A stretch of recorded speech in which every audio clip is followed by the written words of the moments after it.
Hey everyone, welcome back to How to Roll Dice. I'm Josh, and today I wanted to quickly show you two new purchases that I made today and what are likely going to be the last two purchases that I'm going to make as far as games are concerned, at least until Gen Con in August, because I have a larger issue at hand that I'll get into in a moment. But first off, two purchases that I made today. I had the afternoon and evening to myself. My wife and son are off at a family dinner, and so I figured why not check out a gaming store. There's one that I haven't been to in quite a while that's about 45 minutes away, so I took a drive up there.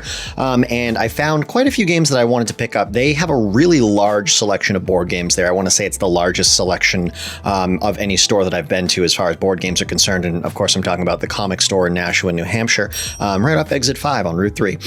Really great store. The guy that runs the store, John, is a really cool guy. He's always kind of floating around, restocking shelves and making sure things are running smoothly. But they have a massive collection of board games. It's not the best organized collection of board games or selection of board games because everything's kind of just like on the shelves wherever they fit, and it spreads across 3 separate shelves on 2 separate aisles, and it's like floor to above my head, and I'm 6'2". So it's quite an expanse to go through, but there's constantly new stuff floating in, and it's weird how every now and then something will sort of emerge from past generations. One of which is one of the games that I got here today, and that is this game right here.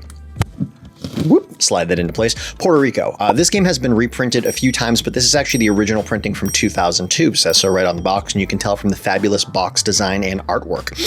This is a very highly rated game. I want to say this is 35th currently on BoardGameGeek.com. It is a Euro-style game. It plays, I want to say 3 to 5 players. Let's make sure I have that correct. 3 to 5 players. And it is somewhat crunchy. I want to say it's about 3.25. And it's a game that I've wanted to pick up for a while because it's highly rated. It's an interesting looking concept. It's got some really nice large player boards, and I like when each player gets a nice large chunk of components that they get to interact with because it makes the game feel fancier and more high-end for some reason. If you've ever played Wingspan, that nice little sort of player board that everybody gets where they're maintaining their different habitats for their different bird cards and placing the different eggs onto their cards, I feel like that really makes the game's value stand out because of those large player boards, and Puerto Rico has a similar setup. Not a similar style of game at all, but I feel like it's something that I'll enjoy playing. So grab this copy of Puerto Rico, and like I said, originally released in 2002, just randomly sitting on a shelf. That happens every now and then there. That's also where I found my copy of Shogun, which I think was from 2007 or 2008, might have even been 2006, and that was this past year, and it was just sitting there on a shelf, still in the cellophane wrapping. So I don't know where these things come from. I think every now and then they just decide to clear out a section of their back room and they find a box of games that never got put out, and they get put out. And so it's like a little dive back into history where you can pick up these vintage games, vintage as far as games are concerned, and they're brand new. So that's really cool. So grabbed Puerto Rico. Wasn't too much. I want to say it was about $45. So not bad at all as far as games go. And then I also grabbed this fella right here. This is Orleans or Orleans, depending on how you want to pronounce it. I'm used to reading that word Orleans because here in the US we have New Orleans in Louisiana. I'm pretty sure the name is taken from this city, but I believe it's pronounced Orleans because it's French. I think it's French. New Orleans is mostly French, or was kind of founded and partially controlled for a while by the French. Anyways, this is another European, mildly, moderately crunchy game, around 3.25 on the weight. This is a 2 to 5 player game. I'm trying to find games that are both highly rated and allow for a larger breadth of players. Although this one does have sort of the unique feature, this one has the unique feature, Puerto Rico, of being a 3 to 5 player game. 3, not a terrible number. I don't think I ever really have board game nights where less than 2 people show up. But it is interesting that you can't play it with 2 players. I don't really think it's going to be a problem for me. This is a 2 to 5 player, so a little bit more standard there. Again, I'm leaning more towards the 5. I'm trying to find large-scale games, preferably Euro games, because when I have more than 2 or 3 people show up, I start to get into the realm of friends that I don't necessarily know if they're comfortable with aggression and conflict in a board game. Of course, aggression within the game, not aggression at the table. That would be pretty unacceptable. And I've had that happen. It's not fun. But some people, when they're getting into board games, they don't quite have that like that fight and that spirit in them to get into the mood of the game, to attack each other and not feel bad about it because it is part of the game. And so I like to find moderate to highly, or not highly complex, but moderate to slightly more complex board games that fit upwards of 4 players, but also have some like reasonable amount of approachability to them. And I feel like these 2 games suit this sort of category of mine very nicely. And again, this is a game from 2014, brand new in the package. So they have great stuff there. They have brand new games. They have older stuff floating around. It's one of my favorite stores to visit to pick up new stuff. Now, on to the larger dilemma and why I say that I don't think I'm going to be buying any more games between now and Gen Con. That is because, and I know you can't see all of them or all of it, but if you look at the shelves behind me, at least what you can see of it, they are quite thickly populated. They are densely populated. These shelves, and you can't even see all of it. Let's see, you can see to this shelf, which is, yeah, there's another entire shelf above that. And below what you can see at table height, there's another shelf, maybe shelf and a half, depending on how much you could see if these games weren't here. And those are all full, top to bottom, left to right, and there are 2 of these shelves. There's actually 2 6-foot wide shelves, each with 1, 2, 3, 4, 5 shelves on them. And the games are, it's not like I have them, you know, broad face so you can see the full cover of the game. They're all on their side to make them as narrow as possible. And it just, I'm full, edge to edge. I couldn't even fit another game if I wanted to. And on the table here in front of me are the games I've purchased over the last 2 or 3 months. So we've got Irish Gauge, we've got Ride the Rails, I've got the Splendor Cities expansion that I just showed you the other day, as well as Furnace.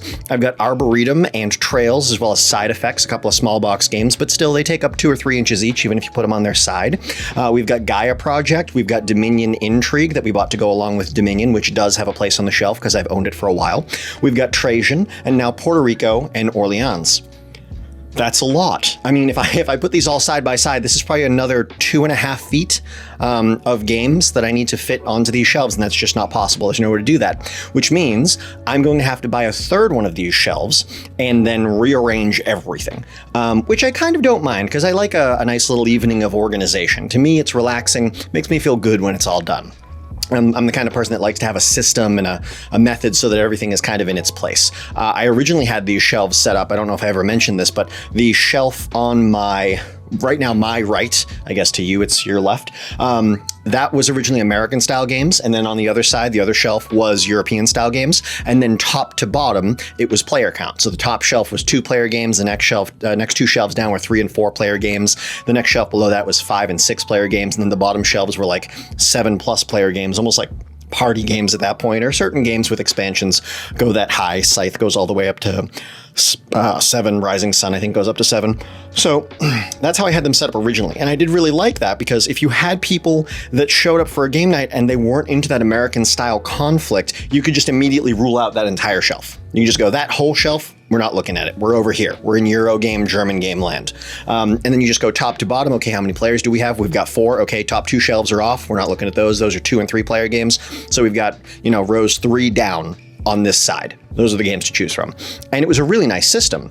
But the problem is it couldn't be maintained because my collection isn't balanced between American games and Euro games. And it's also not balanced between, you know, 2-player games, 3- and 4-player games, 5- and 6-player games. Like it starts to get heavy in certain sections. And so some shelves need to overflow into the next section. And very quickly, the whole organizational process falls apart. So what I decided to do was just top to bottom, all the way across both shelves, so 12 feet wide, player count. So it starts at 2 players and it goes down, you know, as far as it can. And then when they run out of 2-player games, I switch to 3- and 4-player games, and you go from there and just keep doing that all the way down the shelves in a left to right, top to bottom pattern.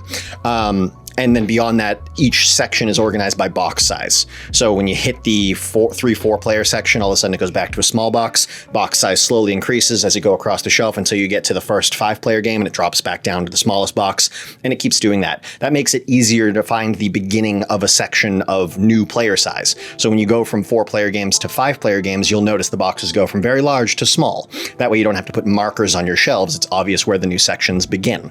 I'm going to keep that sort of system because I feel like with this many games, that's the only one that works going forward.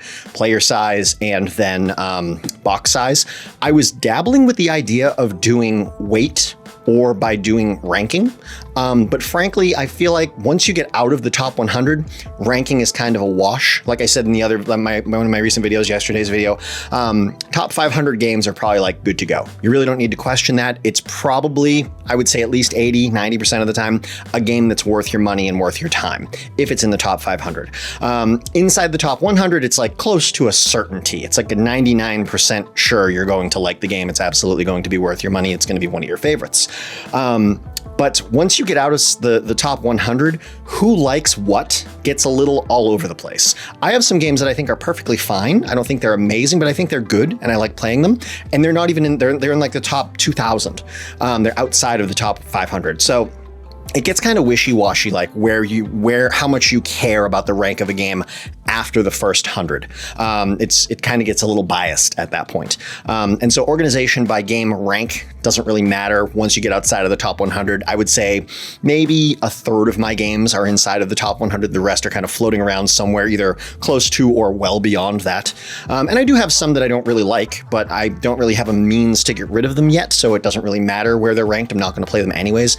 So that system I don't think is necessarily the best way to go. And then as far as weight goes, again, I don't want to set it up by weight because then I feel like we're going to end up pigeonholing ourselves because we know off the top of our head at a glance how complex games are. I feel like depending on who comes over, we're going to end up either steering heavy towards the simple side, like in the 2s and maybe even the low 3s, but like the 2s or the high 1s, or depending on if we have like a really aggressive group of players, we're automatically going to steer towards the high 3s into the 4s. And I don't necessarily want to do that because I want to have my really practiced, aggressive game player friends try out the 2s and the high 1s. And I want to have my newer players or my players that are a little faint of heart when it comes to the complex board games try out a 3.5, a 3.75, maybe even a 4. I don't want to make it so easy for them to go, well, we're not going over there because those are your crazy ones. We're doing something from over here. I don't want to make it so easy for them to make that decision. I want them to look at the shelf and go, what's that? That looks interesting. And we play it because of that, not because it's simple or hard or because just because it has the right number of players. Like obviously it has to have the right number of players, but I don't want them to pick one because it's ranked really highly. Maybe they'll love a game that's ranked really poorly, or maybe they'll hate a game that's ranked really highly. I've had those experiences. So yeah, I think the most unbiased system that still supplies a good amount of organization to simplify the choosing process without biasing your selection is just player count and box size to look neat, to look clean. And that's it. So anyways, I'm not gonna be making any more purchases between now and Gen Con, which is the beginning of August. As I said, I've now got all of these games to find room for. Luckily, these shelves behind me only cost about $60 or $70 a piece. I buy them from Lowe's hardware store. They take 20, 30 minutes to set up. I already measured, and luckily enough, if I have this correct, if I know how to use a tape measure, which I should have, played tabletop board games for quite a few years, if I slide this shelf all the way that way and this shelf all the way that way, I should be able to fit a third shelf right in the middle with those two shelves literally pressing up against the walls on the far left and far right of the room. So I'll have 3 shelves edge to edge with no gap up against the walls. Hopefully that works. As you know, my walls are unfinished fieldstone, which means they're not smooth, they're not even. There are some spots where they, are jagged and sticking out over a foot more than another section. They're kind of like sloped or curved in some spots because it's a natural laid fieldstone foundation from about 250 years ago. And so hopefully where the shelves happen to line up with the walls, there aren't any stones that are going to completely get in my way. But that is the plan. Over the next few weeks, I'll grab one of those shelves, I'll build it, I'll slide these 2 shelves off to the side, I'll place the third one right in the middle. I will then have a solid 18 feet wall to wall of 6.5 foot high shelf space. And I will take all of my games off and I will go through my organization process again of doing games by player count, maximum player count, because anything else is kind of weird. Maximum player count and then box size just for cleanliness. And that's it. So 2 new games, excited to try them. I'm working on a more consistent gaming schedule, which trust me, leads to a more consistent video upload schedule, because when I have a consistent flow of things, new things to talk about and share, I feel comfortable making a video every day, or at least almost every day. When I go 2 or 3 weeks without playing a new game because we decided to play Splendor again, which I love Splendor, but you know, I don't have anything new to say about it. I've reviewed it. Or we decide to play A Feast for Odin, which I haven't done a review on yet, but I already know my take on the game, so it doesn't give me any new like fuel to go at you guys with. If I can get a consistent game night with consistent new games flowing through, and I can also fit in some additional extracurricular activities, like on the weekend, like I'm starting up my D&D campaign, and I'm going to try to work on some more like little woodworking things and get some of those up on the channel, because to this day, still my most popular videos are a video where I homebrewed out of wood a VESA mount and swing arm for my monitors before I bought my own out of like nice hydraulic arms, and where I built this gaming table. Those are my 2 most popular videos, and they have been since I uploaded them. They still get like 40 or 50 views every single day. It's weird. But anyways, apparently people like woodworking when it comes to gaming, or gaming-based woodworking. I'm not sure which. I'm not really great at the whole woodworking thing, but apparently that's where the audience is. So I'll try to get some stuff up there that's a little more crafty, maybe. Maybe I can show you how I made the little stand for my D&D cards, or how I made my stand for my monitor, just because I feel like wood is a little more thematic when it comes to tabletop gaming, as opposed to like, sure, you could go out and buy like a kickstand, you know, case for your tablet, and that lets it stand up with a little magnetic base, but that doesn't look as in theme as a nice stained piece of wood. So yeah, some stuff like that, hopefully. But anyways, hope you guys have enjoyed this video, which has again been mostly ranting, but a couple of new purchases, gonna get some new shelving in, gonna be a little more consistent with game nights and gameplay, so that I will be more consistent with video uploads. I hope you guys are doing well, and I'll see you in the next one.